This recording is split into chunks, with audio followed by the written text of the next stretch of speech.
పొద్దుగాల లేస్తే ఎప్పుడు పక్క దేశాలతోని కయ్యానికి కాలు దువ్వేది ఎవరంటే అది పాకిస్తాన్. ఇక్కడ ఇండియాతోని కయ్యం పెట్టుకుంటది. సరే ఇండియా అంటే మరి అప్పట్లో విడిపోయారు కాబట్టి మరి కావాలని వీళ్ళతోని పగబెట్టి పంచాయతీ పెట్టుకుంటున్నంత ఓకే. ఇప్పుడు అక్కడ ఇంకో ముస్లిం కంట్రీ, సోదర ముస్లిం కంట్రీ అయినటువంటి ఆఫ్ఘనిస్తాన్ తోటి కూడా పాకిస్తాన్‌కి పడదు.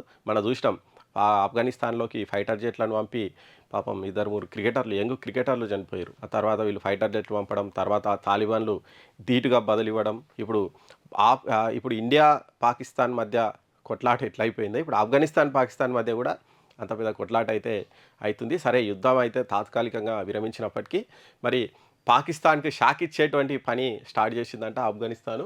ఇక చూడొచ్చు మనం మామూలుగా ఆఫ్ఘనిస్తాన్‌లో తాలిబాన్లు మరి సరే ఒకప్పుడు తాలిబాన్లు చాలా క్రూరంగా ఉంటురేమో, వాళ్ళు కూడా చిన్న చిన్నగా జనజీవన స్రవంతిలోకి వస్తున్నట్టున్నారు. సరే ఈ మహిళల మీద వాళ్ళకి ఇంకా ఈ కట్టుబాట్లు, వాళ్ళ మీద నియంత్రణలు, ఆంక్షలు వాటిపైన అయితే ఇంకా వాళ్ళు వెనకడుగు వేసినట్టు కనిపిస్తలేరు. కాకపోతే మనం ప్రపంచంతో కలిసి బతకాలంటే అందరితోని మంచి సంబంధాలు పెట్టుకోవాలనేటువంటి ఒక ఆలోచనతో అయితే పోతున్నారు. మరి రాంగ వాళ్ళు కూడా కొంచెం మోడర్నైజేషన్ అవుతారేమో తాలిబాన్లు.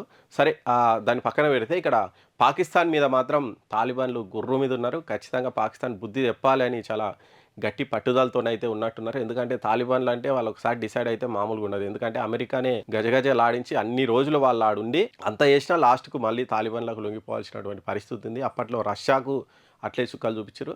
సరే అంటే తాలిబాన్లు అంత గట్టిగా వాళ్ళు అలా పోరాటం అనేది చేస్తుంటారు. ఇప్పుడు పాకిస్తాన్ మీద వాళ్ళకు కోపం అయితే పెరిగిపోయినట్టుంది.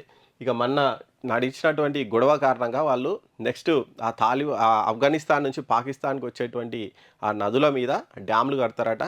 మేము పాకిస్తాన్‌కు నీళ్లు వదలమని. ఆల్రెడీ మన సింధు జలాల ఒప్పందం నుంచి ఇండియా బయటకొచ్చింది. ఆపరేషన్ సింధూర్ సమయంలో మరి బయటకొచ్చి అక్కడ సింధు నది పరివాహక ప్రాంతంలో డ్యాములు నిర్మించేటువంటి ప్రయత్నాలు అయితే స్టార్ట్ చేసింది. ఒకవేళ సింధు నదిని ఇక్కడ మనవాపి ఆఫ్ఘనిస్తాన్ నుంచి వచ్చేటువంటి నదులను వాళ్ళు ఆపితే పాకిస్తాన్ మొత్తం ఎండకపోతుంది, కరువు వచ్చి ఆగమైపోతుంది. వాళ్ళని ఎవ్వరు నాశనం చేయాల్సిన అవసరం లేదు. వాళ్ళంతకు వాళ్ళే మంచి నాశనం అయితే అవుతారు. ఇక్కడ ఇండియాతోని పంచాయితే, అక్కడ ఆఫ్ఘనిస్తాన్ పంచాయితే, అందరితోని పంచాయితే ఉంటుంది పాకిస్తాన్కు.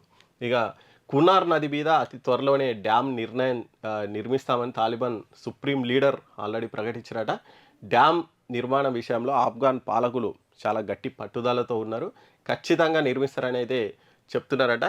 ఈ ఈశాన్య ఆఫ్ఘనిస్తాన్లో ఈ కునార్ నది జన్మిస్తుందట. 480 కిలోమీటర్లు ఆఫ్ఘనిస్తాన్లో ప్రవహించి మరి ఇక్కడ పాకిస్తాన్లో ఖైబర్ పఖ్తూన్ఖ్వా ప్రాంతంలో ఇక్కడికి ప్రవేశిస్తుందంట. ఈ ఖైబర్ పఖ్తూన్ఖ్వా ప్రాంతంలో మొత్తం ఆ సాగునీటికి అన్నిటికీ ఇదే నది కీలకమంట. మరి ఇప్పుడు ఆ నది మీద వాళ్ళు డ్యామ్ కడితే వచ్చేటువంటి వాటర్ ఆగిపోయేటువంటి పరిస్థితి ఉంది. ఇక పాకిస్తాన్ అల్లకల్లోలం అయితే ఇక్కడ మన సింధు నది మీద మనం డ్యాములు పెట్టి ఆ కునార్ నది మీద వాళ్ళు కూడా డ్యాములు కట్టేస్తే పాకిస్తాన్ ఇంకొచ్చేటువంటి 10 ఏళ్లల్లో ఎవ్వరూ దాన్ని నాశనం చేయాల్సిన అవసరం లేదు. దానంతకు అదే ఆర్థిక వ్యవస్థ కుప్పకూలే పరిస్థితి అయితే ఉంది. మరి ఇప్పటికే ఇక్కడ చూస్తే ఆఫ్ఘనిస్తాను, పాకిస్తాన్ మధ్య బార్డర్లు కూడా క్లోజ్ అయిపోయినాయంట. ఇప్పుడు అసలు ఓపెన్ లేవు. అంటే మన ఇండియా, పాకిస్తాన్‌కు మధ్య వార్ ఎట్లుందో అక్కడ కూడా అట్లా నడుస్తుంది. మరి ఈ నేపథ్యంలో అక్కడ విపరీతంగా ధరలు మండిపోతున్నాయట. పాకిస్తాన్‌లో ఒక కిలో టమాటా దగ్గర దగ్గర $200 అయిందంట చూడండి. అట్లా అయిపోయింది. చాలా వస్తువుల ధరలు పెరిగిపోయినాయట. ఆల్రెడీ ఇండియా నుంచి కూడా చాలా వరకు వస్తువులు అటుకు వెళ్ళట్లేదు. ఆఫ్ఘనిస్తాన్ నుంచి వెళ్ళట్లేదు. మరి పాకిస్తాన్ అంటేనే అదో అల్లకల్లోల దేశం. ఈ అల్లకల్లోల దేశంలో ఇంకో అల్లకల్లోలం అయితే అవుతుంది. వాళ్ళకు ఏమాత్రం నియతి ఉండదు, ఏమీ ఉండదు. అంతే ఇక వాళ్ళకి ఎక్కడ తిరిగి పక్కనోనికి గిచ్చి సంతోషపడు. అదే పాకిస్తాను. అంటే వాళ్ళ కనీసం వాళ్ళ నేతలను కూడా ఎవరు ప్రధాని అయినరో వాళ్ళ ప్రధాని నెక్స్ట్ జైలుకే అవుతాడు. మనం చాలామందిని చూసినాం. అప్పట్లో నవాజ్ షరీఫ్ పని అట్లా అయిపోయింది, ముషరఫ్ పని అట్లా అయిపోయింది. అందరూ దేశం విడిచిపెట్టేవాళ్ళే. ఇప్పుడు మొన్న ఆయన ఉండే క్రికెటర్, ఆయన కూడా మన ప్రధాని అయినటువంటి, నాకు పేరు సడన్గా గుర్తు రావట్లేదు, ఆయన కూడా ఇప్పుడు అందులోనే ఉన్నాడు. ఎక్కడ జైల్లోనే ఉన్నాడు. ఇట్లా ఇమ్రాన్ ఖాన్ కూడా జైల్లోనే ఉన్నాడు. ఇట్లా అందరినీ పీఎం అవుతారు, తీసుకుపోయి జైలు వేస్తారు. వాళ్ళు నియంత పాలన, వాళ్ళంతా ఈ ఆర్మీ చేతుల్లోనే వాళ్ళ రిమోట్ కంట్రోల్ ఉంటుంది. ఈ ఆర్మీ చేతుల నుంచి పోయి ప్రజాపాలన ఎప్పుడు వస్తుందో అప్పుడు పాకిస్తాన్ బాగుపడవచ్చు. కానీ ఆ పాకిస్తాన్ రాతను ఎవ్వరూ మార్చలేరు. ఇది అంతే. ఇక ఇండియా మీద దేశం, దాని మీదనే బతికేటువంటి దేశం ఏదైనా ఉందంటే పాకిస్తాన్. ఇక దానికోసం ఇండియాని నాశనం చేయడమే వాళ్ళకి ప్రధాన లక్ష్యం.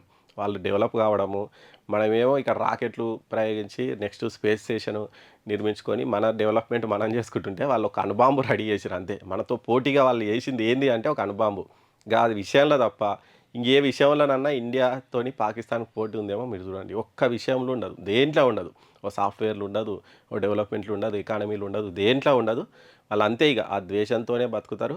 లాస్ట్‌కి ఆ ద్వేషమే వాళ్ళను నాశనం చేస్తది. ఇట్లా పక్క దేశాలను గెలుక్కుంటా, వాళ్ళని గిచ్చుకుంటా, వీళ్ళని గిచ్చుకుంటా గదే సంతోషము. ఇగ వాళ్ళ పరిస్థితి అనేది అట్లుంది.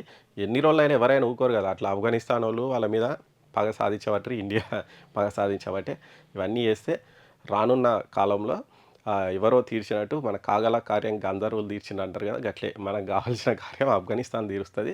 మనం చూసుకుంటా కూసోవాలి అంతే. మన పని మనం చేసుకోవాలి. ఊకే ఆ పాకిస్తాన్ గురించి ఎక్కువ ఆలోచిస్తే మనకు ఏమంటారు టైం వేస్ట్ తప్ప ఏం లేదు. కాకుంటే వాళ్ళు చిన్నగా గిచ్చినా మనమైతే పెద్దగా కట్టెతోని కొట్టాలే. ఆల్రెడీ మనం 2, 3 సార్లు కొట్టినాం. మళ్ళోసారి గిచ్చుతారా లేదా అనేది చూడాలి గానీ, పాకిస్తాన్ పరిస్థితి అట్లుందిప్పుడు.